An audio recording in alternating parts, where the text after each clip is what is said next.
Chavit Singson versus BBM. Ang suggestion ko, alam lahat ni Presidente ito, he should resign bago siya patalsikin ng taong bayan, kagaya yung tatay niya. Ngayon, Dad, may controversial na statement si Chavit Singson na in-upload niya just this week. Ang sinasabi niya kasi na dahil sa flood control scandal, dapat mag-resign na daw si President Bongbong Marcos. If the President cannot face the truth and take responsibility for his failures, he must step aside for the sake of the nation. A voluntary resignation. Ang sinasabi niya sa kanyang statement, dahil ang presidente daw ang pinaka-responsable kasi siya dapat ang nagre-review na ginagawa ng budget ng DBM, DPWH, sa kanya daw napupunta ang lahat ng mga items na ito, dapat na personally review daw ng presidente ang lahat ng mga nangyayari at lahat ng dapat igastos ng Philippine government. At dahil dun, ang lahat ng corruption daw, mga flood control at mga nawawalang pera, responsibilidad daw ito ng presidente. At para daw sa bansa, para sa good ng Philippines, dapat mag-resign na daw si President Bongbong Marcos. Ngayon, Dad, ano masasabi mo dito? Well, ating himayin at ating unawain yung kanyang punto de vista na sinasabi natin, no? Ang ibig niya sabihin kasi parang may command responsibility ang Pangulo. So, dahil sa mga nangyayaring ito, kaya dapat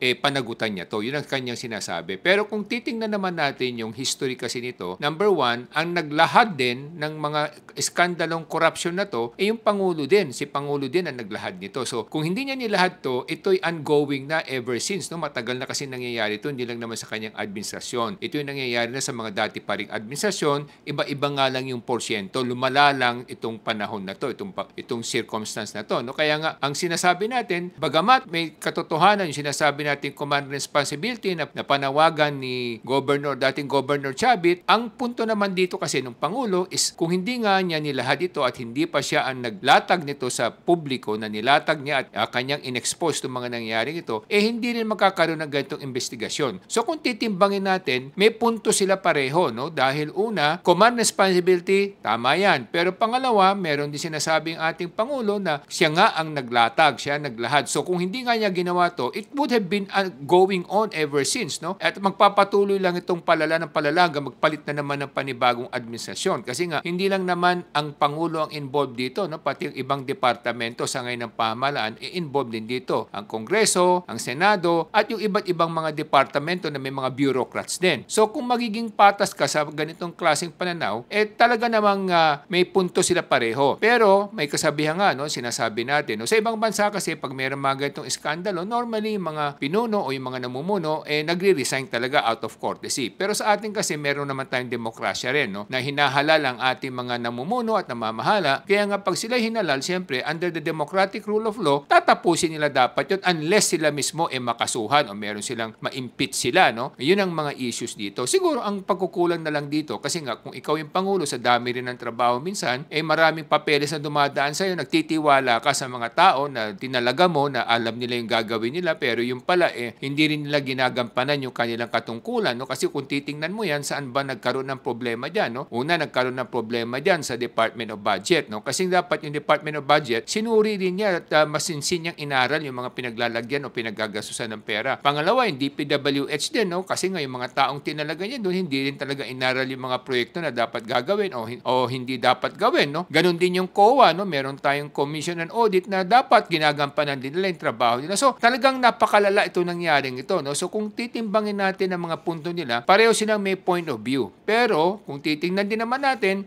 we are under a democracy, dapat sundin natin at respetuhin natin yung ating konstitusyon. Yung pagre-resign na sinasabi na yan, nasa sa Pangulo yan. Kung sa tingin niya, hindi na niya kayang patakboy ng ating pamahalaan, di siguro mas mabuti kung bumitiw na lamang siya na maayos. Pero kung sa tingin naman niya, kaya niya pang ituwid at kaya niyang gawan ng paraan para maitama ang tatakboy ng ating bayan, di dapat panindigan niya yun at tutukan niya na wala siyang papanigan at kakampihan para sa ganon marespeto ang kanyang pamumuno. Ngayon, meron din kasing punot dulo to, na nagkaroon sila ng mga, I think, pagtatalo o samaan ng loob kasi nga meron yata siyang hinihiling sa ating Pangulo at hindi na pagbigyan at tumulong naman siya sa ating Pangulo. Kaya yun ang isa rin sa mga nagiging sanhi nito, yung kumbaga punot dulo nito, meron silang samaan ng loob, no? Di namin tinatak ang aeroplano ko, kasama ko siya, ako nagkukontak sa mga mayors, ako nag-aaral sa lahat, support.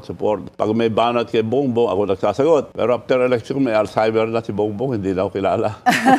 Masama ang loob ni Governor Chavit, dating governor, sa Pangulo dahil nga parang hindi siya napagbigyan, samantalang ang napakalaki daw ng kanyang tinulong, yun ang sinasabi. Kasi nga, meron mga unspoken language sa ating mga nilalang dito sa lipunan, no? Kung ikaw ay tinulungan ng isang tao, tao at tinanggap mo naman, kahit na papano dapat susuklian mo. Kung yung tingin mo yung hinihingi niya hindi babagay o hindi tatama o tutugma dun sa tamang landas na iyong gustong puntahan, di dapat bigyan mo ng ibang kumbaga opsyon, no? Kasi nga kung pinabayaan mo ang yung taong tumulong sa iyo, talagang nagkakaroon talaga ng samaan ng loob. Ngayon, meron ba siyang karapatan na i-demand na mag-resign ka? Hindi naman tama din 'yon, no? Kasi kung ikaw naman nagkusang tumulong at hindi ka napagbigyan, maaari sumama ang loob mo, pero yung karapatan mo hanggang samaan ng loob kasi nga kusa mong binigay. Doon naman sa tumanggap, kung tinanggap mo naman at hindi mo pinagbigyan, dapat hinanapan mo ng kapalit para naman sa ganon, hindi kayo magkaroon ng malalim na hidwaan. Yun ang nakikita ko rito punto de vista nilang pareho. Ngayon, Dad, kung ang solution ay hindi mag-resign ang presidente, anong mas magandang solution ang gawin ng presidente natin ng Pilipinas? Kasi ang dinamanda ng mga tao, dapat maging accountable, dapat heads will roll. Anong dapat gawin ng presidente kung hindi siya magre-resign? Well, dapat ang gawin niya, una, tutukan niya, i-focus niya yung kanyang kapangyarihan kasi kung presidente ka, pwede mong tawagan niya mga yan at kausapin at sabihin mo na kung may ebidensya na, kasuhan na, isyuhan nyo na kaagad ang mga warrant para sa ganun makulong na kaagad. Kasi yun ang gusto makita ng ating mga kababayan. Una, pananagutan. Pangalawa, katungkulan. Ano? Yung ibig sabihin nga may sinasabi tayo ng pananagutan, then katarungan. No? Yung katarungan na napakalaga niya. Kung walang katarungan na makikita, talagang magwawala sa galit ng ating mga kababayan. At pangatlo, siyempre, patungo sa kulungan. No? So yun ang panawagan naman pananagutan, katarungan, at patungo sa kulungan. So kung hindi makikita yan at nakikita kasi kung nyari kamag-anak o malapit sa kanya na hindi niya tututukan o kasi parang pinagbibigyan niya, yun ang nagiging sanhi kaya lumalalim yung kulo ng tubig na sinasabi natin sa damdamin ng mga bawat mamamayan. Ngayon mga kababayan, sang-ayon ba kayo kay Chavit Singson na sinasabi niya na dapat mag-resign si President Bongbong Marcos dahil sa flood control scandal na ito? O sa tingin niyo, dapat mas managutan si President Bongbong Marcos at kailangan niyang tutukan ang mga kaso dito para lahat ng mga involved sa flood control ay mapunta sa kulungan?